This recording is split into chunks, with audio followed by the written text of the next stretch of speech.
Investment in securities are subject to market risk. Please carry out your due diligence and read all the related documents carefully before investing. Channel को subscribe करना ना भूलें और हमारे ताज़ा video सबसे पहले देखने के लिए बेल आइकन को दबाएं।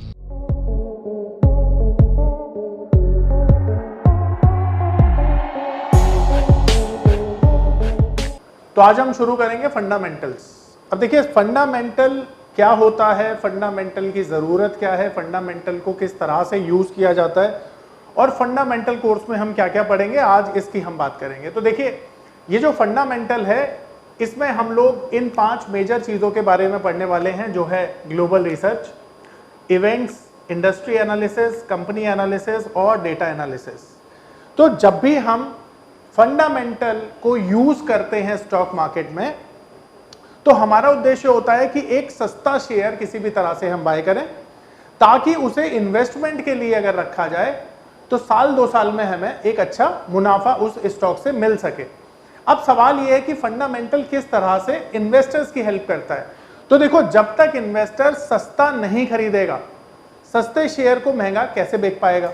तो फंडामेंटल का काम क्या होता है, आपको सस्ता शेयर किस तरह से आप मार्केट में पहचाने, ये काम फंडामेंटल करता है। तो फंडामेंटल का काम क्या होता है, आपको सस्ता शेयर दिलवाना या बताना। ठीक है। अब फंडामेंटल में बहुत सारे एस्पेक्ट होते हैं जो हम कैलकुलेट करते हैं और फिर इस निष्कर्ष पे पहुंचते हैं कि कौन सा शेयर जो है वो सस्ता है। अब इसके लिए बहुत सारी चीजें हो सकती हैं, जैसे फंडामेंटल टेक्निकली काम करता है इंट्रिंसिक वैल्यू पर। अब देखो इंट्रिंसिक वैल्यू क्या होती है, इसे मैं एक एग्जांपल से आपको समझाता हूं। मान लेते हैं मेरे हाथ में ये पेन है, इस पेन की जो रियल कॉस्ट है ना, मान लो जो रियल कॉस्ट है इस पेन की वो है 100 रुपए। ठीक है। अब देखो ये 100 रुपए का जो पेन है अगर आपको 500 रुपए में मिले तो ये जानकारी तो आपको भी है ना कि ये पेन 500 रुपए का महंगा है, तो आप नहीं खरीदोगे। तो क्या होगा कि अगर सेम पेन आपको मिले 20 रुपए का, तो अब आपको ये समझ में आता है कि इस पेन की रियल कॉस्ट तो 100 रुपए है, पर अभी ये कितने का मिल रहा है, 20 रुपए। तो यहां पर डिस्काउंट कितना मिल रहा है, 80 रुपए का डिस्काउंट है ना। आप इसे 20 रुपए का खरीद के फ्यूचर में 80 रुपए का बेच पाएंगे ना, क्योंकि इसकी रियल कॉस्ट तो 100 रुपए है। तो ये जो 80 रुपए है इसे कहेंगे फ्यूचर डिस्काउंटिंग वैल्यू। ठीक है। और इसे इंट्रिंसिक वैल्यू भी कहा जाता है। ठीक है। तो कोई भी चीज जब अपनी वास्तविक कीमत से सस्ती मिलती है तो सस्ती क्यों है ये बताने का काम हमें फंडामेंटल करता है, और फंडामेंटल इसी तरह से ये 80 रुपए हमारी जेब में आए उस पर काम करता है। ठीक है। तो फंडामेंटल का टेक्निकली काम क्या है, इंट्रिंसिक वैल्यू के नीचे कोई शेयर है उसे हमें दिलवाना, और जब वो महंगा हो जाए तो हमें ये समझाना कि भाई अब प्रॉफिट लेकर निकल जाओ, अब इसकी कीमत सही हो चुकी है। ठीक है। अब यहां पर 2 फायदे और हैं फंडामेंटल यूज करने के। पहला फायदा कि आप महंगी चीज नहीं खरीदते हो। ये आपको कौन बताएगा कि ये शेयर महंगा है, फंडामेंटल बताएगा। और अगर मार्केट में कुछ सस्ता मिल रहा है तो वो भी कौन बताएगा, फंडामेंटल बताएगा। तो फंडामेंटल आपको ना केवल सस्ता खरीदना सिखाता है बल्कि महंगे से बचना भी सिखाता है। ये फंडामेंटल की सबसे बड़ी जो खासियत है ये है। तो अब देखो हम इस कोर्स में क्या पढ़ने वाले हैं, हम इसमें पढ़ने वाले हैं ग्लोबल रिसर्च के बारे में। ग्लोबल रिसर्च क्या होती है, टेक्निकली देखो दुनिया के अंदर ना बहुत सारी कंट्रीज हैं। अब ये बहुत सारी जो कंट्रीज है ना वो एक दूसरे पर निर्भर है। तो किस तरह से बहुत सारी कंट्री मिलकर योगदान देती हैं दुनिया की ग्रोथ में, उसके बारे में हम पढ़ने वाले हैं। फिर हम मेजर इवेंट्स के बारे में यहाँ पर हम पढ़ेंगे कि कौन कौन सी जो इवेंट्स हैं वो मार्केट को चलाती हैं। फिर हम पढ़ेंगे इंडस्ट्री एनालिसिस के बारे में, यानी कि कौन सी इंडस्ट्री कब अच्छा करती है कब बुरा करती है, और उसी इंडस्ट्री जो आउट परफॉर्मिंग इंडस्ट्री है उसकी ही कंपनी एनालिसिस करेंगे ताकि हम बेस्ट ऑफ द बेस्ट। नमस्कार दोस्तों, क्या आप स्टॉक मार्केट में शुरुआत करने का सोच रहे हैं और क्या आपको यह समझ में नहीं आ रहा है कि आपकी शुरुआत कहां से होनी चाहिए, तो मैं आपको एक ऐसा कोर्स सजेस्ट करने जा रहा हूं जो आपकी लाइफ चेंज कर सकता है। और मैं बात कर रहा हूं NIFM का advance level of smart investor course की, जो आपकी लाइफ चेंज कर सकता है। जी हां, आपने सही सुना, NIFM आपके लिए लेके आया है एक ऐसा शानदार कोर्स जो आपको बताएगा कि किस तरह से आप स्टॉक मार्केट में सक्सेसफुली पैसा कमा सकते हैं। और ये कोर्स है advance level of smart investor. Advance level of smart investor course आपको हर छोटी से छोटी और बड़ी से बड़ी मार्केट की बारीकियों के बारे में जानकारी देता है और ये सभी जानकारियां आपको इस मार्केट में पैसा कमाने में बहुत ज्यादा मददगार साबित होती हैं। तो इस कोर्स को करने के बाद आप मार्केट में सक्सेसफुल ट्रेडर और सक्सेसफुल इन्वेस्टर बन सकते हैं। कंपनी को आइडेंटिफाई कर पाए और जितने भी मेजर डेटा इकोनॉमी में होते हैं उन सबको हम डेटा एनालिसिस में रिसर्च करने वाले हैं, अच्छे से समझने वाले हैं। तो आइए हम शुरू करते हैं फंडामेंटल को। तो सबसे पहले हमें समझना है ग्लोबल रिसर्च के बारे में। अब देखिए ग्लोबली अगर हम बात करें ना दुनिया के अंदर, तो दुनिया के अंदर अप्रोक्स 197 कंट्रीज हैं दुनिया के अंदर, ठीक है। अब 197 कंट्रीज में से सबके नाम ना आपको पता होंगे ना मुझे पता होंगे, क्योंकि कभी जरूरत ही नहीं पड़ी। पर अगर मैं आपसे पूछूं कि किसी कंट्री का आप नाम बोलिए तो मोस्ट प्रोबेबली आप यूएसए का नाम बोलेंगे, क्योंकि हर एक इंसान के दिमाग में सबसे पहली जो कंट्री आती है वो यूएसए आती है। यूएसए इसलिए आती है क्योंकि वो दुनिया की सबसे बड़ी इकोनॉमी है, दुनिया की सबसे बड़ी अर्थव्यवस्था है, उसका दुनिया में जो योगदान है वो सबसे ज्यादा है और सबसे बड़ी डोमिनेंस दुनिया में यूएसए की है, इसलिए सभी लोग यूएसए का नाम जो है दिमाग में लेते हैं। अब बाकी कंट्रीज का हमें नाम क्यों नहीं पता, उसके पीछे वजह यह है कि दुनिया में जो बाकी की कंट्रीज हैं उन्होंने कभी अपनी जगह बनाई नहीं है उस तरह से कि दुनिया को उसका नाम याद रखा जाए। तो देखिए दुनिया को केवल वही नाम याद रखते हैं जो कामयाबी वाले होते हैं, जो फेलियर वाले नाम होते हैं दुनिया उन्हें याद रखना ही नहीं चाहती है। तो ठीक उसी तरह से ये जितनी भी कंट्री है 197, ये हमारे ग्लोबल रिसर्च का पार्ट नहीं है। हमारे ग्लोबल रिसर्च का जो पार्ट होंगी वो केवल 20 इकोनॉमीज होंगी, और ये 20 इकोनॉमीज कौन सी हैं? ये वो best of the best economy है जिनका दुनिया में कंट्रीब्यूशन है, उन्हीं को हम रिसर्च करेंगे। अब देखिए यहां पर मैं आपको ग्लोबल रिसर्च के कुछ थंब रूल बताता हूं। आप देखते हो कि दुनिया में जो भी चीजें घटित होती हैं अच्छी या बुरी, उनका ग्लोबल इंपैक्ट होता है। एक क्यों होता है? क्योंकि दुनिया ना एक दूसरे पर डिपेंडेंट है। इसे एक एग्जांपल से समझते हैं। देखो दुनिया की सबसे बड़ी इकोनॉमी का नाम है यूएसए, ठीक है। अब ये जो अमेरिकन इकोनॉमी है, आपको क्या लगता है कि भारत की इकोनॉमी पर यूएस की इकोनॉमी किस तरह से निर्भर है और हमारा इंडिया की इकोनॉमी यूएस की इकोनॉमी पे किस तरह से निर्भर है? तो आप थोड़ा सा देखेंगे कि इन दोनों के बीच में ना किस तरह की सर्विसेज एक्सचेंज होती हैं, वही डिपेंडेंसी का काम करती हैं हमारे लिए और अमेरिका के लिए। एग्जाम्पल के तौर पे आप देखते हैं कि हमारे यहाँ पर जितने आईटी कंपनीज है ना, आईटी कंपनी को अधिकतर काम कहाँ से मिलता है? यूएसए से मिलता है। तो आप देखेंगे कि जितनी भी आईटी कंपनीज हैं उनके लिए यूएस एक बहुत बड़ा मार्केट है। और यूएस को हमारी आईटी कंपनी की जरूरत क्यों है? क्योंकि यूएस जब उनको ऑर्डर्स देती है तो वो सस्ते पड़ते हैं, क्योंकि यूएस में जो लेबर है वो महंगी है, इंडिया की लेबर सस्ती है। तो हमारी कंपनियों को ना केवल काम मिलता है यूएस से, बल्कि हमारे जो इंजीनियर्स हैं उनको रोजगार भी मिलता है। इस तरह से ये बहुत बड़ा एक कारण है जिसकी वजह से अमेरिका और इंडिया की जो इकोनॉमी है एक दूसरे पर निर्भर है। अब समझिए एक बात, एक एग्जांपल, कि अगर यूएसए की इकोनॉमी में खुदा ना खास्ता कुछ बुरा हो जाता है, तो उसका इंपैक्ट क्या इंडिया की इकोनॉमी पे आएगा? बिल्कुल आएगा, क्योंकि हम भी उस पर आश्रित हैं, निर्भर हैं। एंड सिमिलरली मान के चलिए कि यूएस में अगर कुछ अच्छा हो जाता है तो उसका इंपैक्ट भी इंडिया पे पड़ेगा। तो कहने का मतलब क्या है कि दुनिया में ना जितनी भी इकोनॉमी है जिनका योगदान है, और मैंने आपको बताया कि टॉप 20 इकोनॉमीज की हम बात कर रहे हैं, ये टॉप 20 इकोनॉमीज अगर दुनिया में कुछ भी इनमें अच्छा होता है तो दुनिया की सारी इकोनॉमी में अच्छा होता है। यानी कहने का मतलब ये है कि दुनिया की इकोनॉमी एक साथ चलती है। अब देखिए इसे मैं एक और एग्जांपल से समझाना चाहता हूं।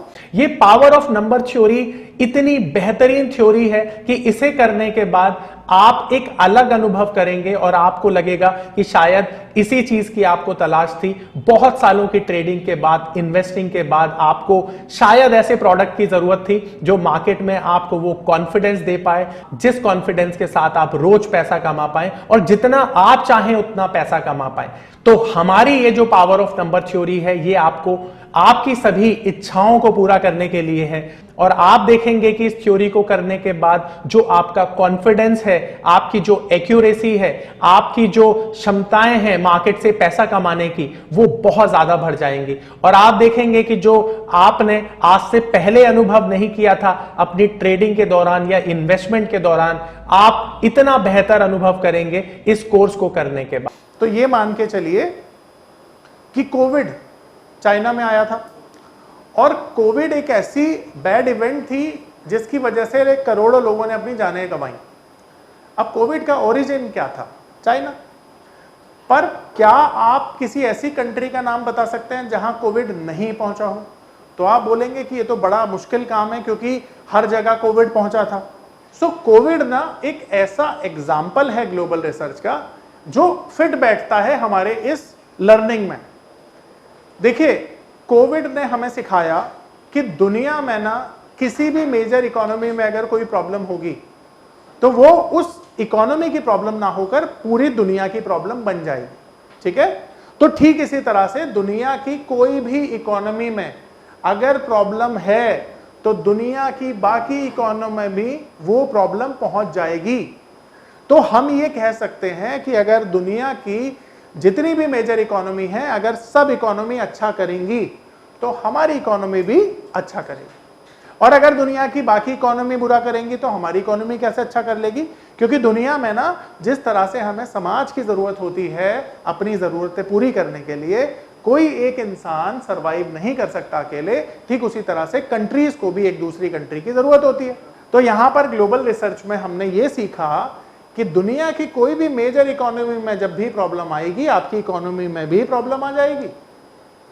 और अगर दुनिया की इकोनॉमी अच्छे से चल रही है तो आपकी इकोनॉमी में भी सुधार आएगा, बढ़ोतरी होगी और बेहतरी होगी। ठीक है? अब इसे दो तरह से यूज करेंगे हम, पहला इंट्राडे के लिए और दूसरा लॉन्ग टर्म के लिए। अब सोचो कि दुनिया में ना अगले 6 महीने तक या अगले 1 साल तक कोई समस्या नहीं आती है, दुनिया की इकोनॉमी में इंटरेस्ट रेट डाउन आ जाते हैं, टेररिस्ट अटैक जो हैं ये खत्म हो जाते हैं, ग्लोबल जियोपॉलिटिकल टेंशन जो चल रही थी वो एकदम खत्म हो जाती है, तेल के दाम जो है नीचे ही बने रहते हैं। ये सारी चीजें अगर अच्छे तौर पर हो जाएं तो दुनिया एक बहुत बेहतरी की तरफ अग्रसर होगी और वहां पे डेवलपमेंट होगा। अब ऐसे माहौल में क्या, अगर ये सारे माहौल में जैसी हमने परिस्थिति अभी अज्यूम की, अगर ये वास्तव में हो जाता है तो तुम्हें नहीं लगता कि दुनिया की जो मार्केट है वो अप ट्रेंड में चली जाएंगी? And vice versa. इसका उल्टा करके देखो कि दुनिया में अगर ये समस्याएं और बढ़ जाएं तो दुनिया की मार्केट क्या नीचे नहीं आएंगी? अब यहां पर सवाल ये उठता है कि ये जो चर्चा अभी हम लोग कर रहे हैं इसको यूज कैसे करते हैं हम अपनी एजुकेशन के थ्रू, अपनी ट्रेडिंग में। तो इसे यूज करने के लिए दो चीजें हैं। पहला कि क्या लंबे समय तक दुनिया में अच्छा माहौल बना रहेगा, और लंबा समय मेरे लिए 3-6 महीने हो सकता है। अगर 3-6 महीने के लिए ना दुनिया में शांति और ये जितनी भी चीजें हमने डिस्कस की अगर ये हो जाती हैं तो यकीन मानो दुनिया में, पूरी दुनिया की जो ग्लोबल स्टॉक मार्केट है ये अच्छा परफॉर्म करेगी। वहीं दूसरी ओर अगर मान लेते हैं कि दुनिया की इकोनॉमी में और ज्यादा टेंशन अराइज होती हैं और ज्यादा एस्केलेट होती हैं टेंशंस, तो दुनिया के ग्लोबल मार्केट नीचे भी जाने में समय नहीं लगाएंगे। तो कहने का मतलब ये है कि जब हम कोई पोजीशन लेने की सोचते हैं लॉन्ग टर्म के लिए, लॉन्ग टर्म से यहां पे मेरा मतलब 6-8 महीने से हो सकता है, तो हम लोगों को आने वाले 6 महीनों का माहौल स्टडी करना पड़ेगा, तभी तो हम पोजीशन बना पाएंगे। पर अगर हम इंट्राडे की बात करें तो इंट्राडे में ये जो ग्लोबल रिसर्च है आपको कैसे करनी होती है, जितने भी इंपॉर्टेंट इंडेक्स हैं दुनिया के अंदर, चाहे वो अमेरिका है, चाहे वो अपना एशियन कंट्री है, चाहे वो यूरोपियन कंट्री है, इन कंट्री के इंडेक्स को देखकर हम इंट्राडे के लिए अपनी जो हमारी प्रिपरेशन है वो उसे देखकर हो सकती है। तो इंट्राडे में ये मान के चलो, एक एग्जांपल से मैं आपको समझाता हूं। मान लेते हैं डाउ जोन्स, आप सब जानते हैं अमेरिका का इंडेक्स है, ठीक है। मान लेते हैं डाउ जोन्स अभी 40,000 चल रहा है एग्जांपल के लिए, और डाउ जोन्स आज के दिन 1000 पॉइंट बढ़ जाता है या अप हो जाता है, तो ये दुनिया के लिए अच्छी घटना होगी या बुरी घटना होगी? अच्छी घटना होगी। अब ठीक इसी तरह से जैसे मैंने अभी तक आपको बताया कि दुनिया एक परिवार की तरह होती है। परिवार का कोई सदस्य अगर खुश है तो बाकी अपने आप खुश हो जाएंगे, वजह ढूंढने की जरूरत नहीं पड़ेगी क्योंकि एक दूसरे पर डिपेंडेंट है। अब हमारा जो निफ्टी है, अगर हमारे देश में कोई भी ऐसी घटना नहीं हुई है जो एक्सेप्शनल के तौर पर देखी जा सकती है, तो पक्की बात है अमेरिका की तेजी का हमारे इंडिया को भी फायदा होगा और कहीं ना कहीं हमारा जो निफ्टी है वो भी 200 पॉइंट अप नजर आएगा आपको। अब ये 200 पॉइंट एक हाइपोथेटिकल फिगर है, ये 500 भी हो सकता था, 300 भी हो सकता था, मैंने 200 लिख दिया। अब सवाल ये है कि यहां की जो तेजी है किस वजह से बनी, तो वजह है हमारा मार्केट नहीं बल्कि अमेरिका का मार्केट। मेरी बात समझ पा रहे हो? तो जब इंट्राडे के लिए आप कोई भी पोजीशन को देखते हो, अपना मार्केट का माहौल तय करते हो, डायरेक्शन तय करते हो, तो उस पर ग्लोबल रिसर्च सबसे पहला काम होता है जो आपको करना चाहिए। अभी कैसे की जाती है ये मैं आपको सिखा रहा हूं। हम जाएंगे मनी कंट्रोल पर, ठीक है? मनी कंट्रोल पे हम गए। अब मनी कंट्रोल पर जाकर ये जो ग्लोबल मार्केट है हम इसको सेलेक्ट कर लेंगे और ये ग्लोबल मार्केट जो है ये आपके सामने अब आ चुकी है। अब ग्लोबल मार्केट में यहां पर आपको ना बहुत सारी चीजें हैं जो समझने की जरूरत है, ठीक है? तो सबसे पहली चीज आप क्या समझेंगे वो समझिए। तो सबसे पहली चीज आपको क्या समझनी होती है कि ये जो ग्लोबल मार्केट होती है इसमें हम दुनिया की सारे इंडेक्स को नहीं देखते हैं, मेजर इंडेक्स को देखते हैं। अब जैसे हमारा एक पड़ोसी देश है, नाम है पाकिस्तान। अब पाकिस्तान का जो स्टॉक एक्सचेंज है कराची स्टॉक एक्सचेंज बहुत छोटा स्टॉक एक्सचेंज है, वहां पर दुनिया में इन्वेस्टमेंट लोग नहीं करते हैं, FIIs वहां पे नहीं आते हैं ज्यादा। तो आप लोगों ने शायद नाम भी पहली बार ही सुना होगा, अभी अब मैंने बताया आपको, तो इससे पहले आपको पता भी नहीं था। तो ठीक उसी तरह से अमेरिका की मार्केट का नाम दुनिया में सबने सुना है, इंडिया की मार्केट का नाम दुनिया में सबने सुना है। तो हमारे लिए वो मार्केट इंपॉर्टेंट हो जाती है जो हमारे मार्केट के साथ चलती हैं, कंधे से कंधा मिलाकर। तो हमें सिर्फ उन इंडेक्स की जरूरत पड़ेगी। तो इसी इंडेक्स में सबसे पहला इंडेक्स कौन सा है? सबसे पहला इंडेक्स है हमारा अमेरिकन मार्केट। और ध्यान रखो जो अमेरिका की मार्केट है, ये नोट करेंगे आप, अमेरिका की मार्केट 8 बजे खुलती है शाम को और हमारे टाइम के हिसाब से 2:30 बजे बंद होती है। हाँ, हमारे टाइम के हिसाब से। तो हम इंडिया टाइम की बात करेंगे, ठीक है? तो अब ये सोचो कि जब अमेरिकन मार्केट खुलती है हम तब भी बंद होते हैं और जब वो बंद होती है तब भी हम बंद होते हैं।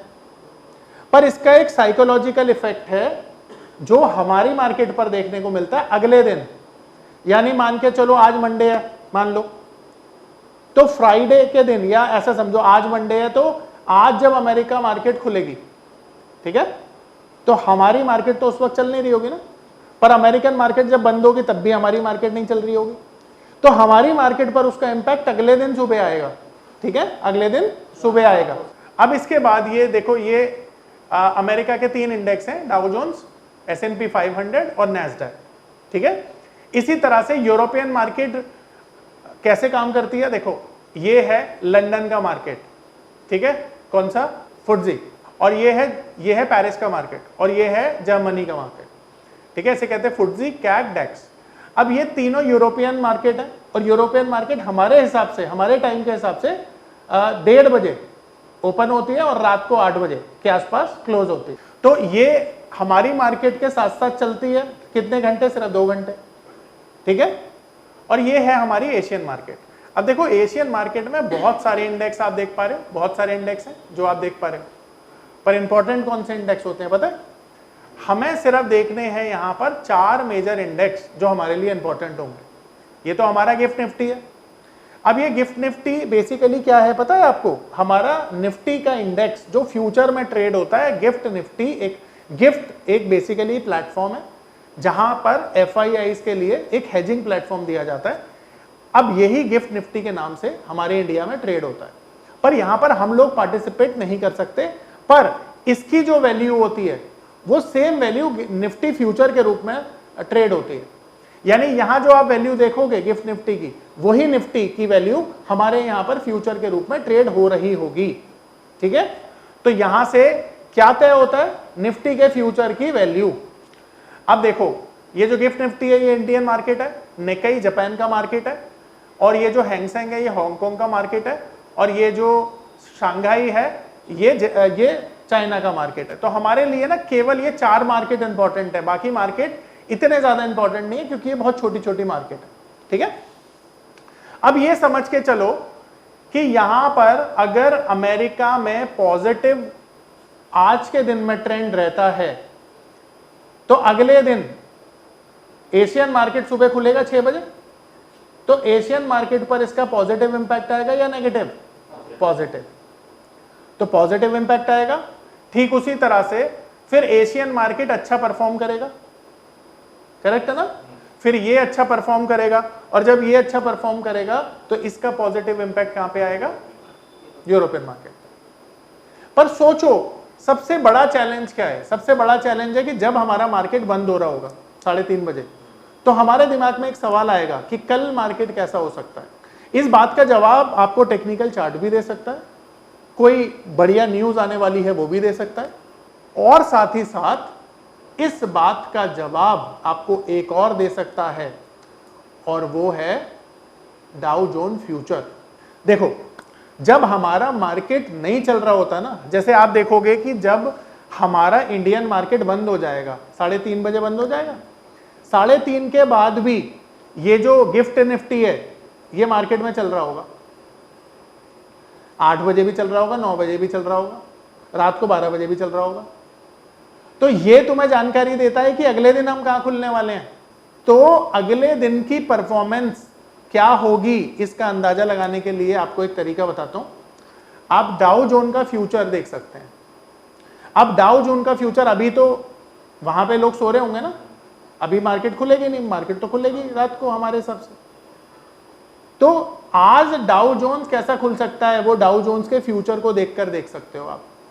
एग्जाम्पल के तौर पे समझो, अगर आज 3:30 बजे डाउ जोन्स 500 पॉइंट आपको अपसाइड दिखा रहा है, तो इसका मतलब है आज डाउ जोन्स में अच्छी रैली आ सकती है रात को, और वो अच्छी रैली हमारी मार्केट में कल इंपैक्ट देगी, यानी कल हमारी मार्केट उसकी वजह से पॉजिटिव हो सकती है।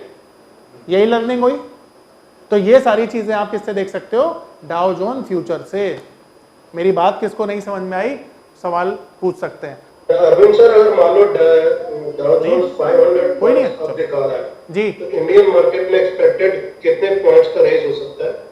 सर देखो नहीं सर, उस चीज को हम बोल नहीं सकते क्योंकि वो कितना भी हो सकता है, उसका एक प्रिसाइज देखो अंदाजा लगाना बड़ा मुश्किल है। पर अगर मैं हाइपोथेटिकली, आपने बोला अगर मैं अंदाजा लगाऊं, तो आप बोल सकते हो अगर डाउ जोन्स 1% है तो आधा % तो कम से कम हम भी चलने चाहिए।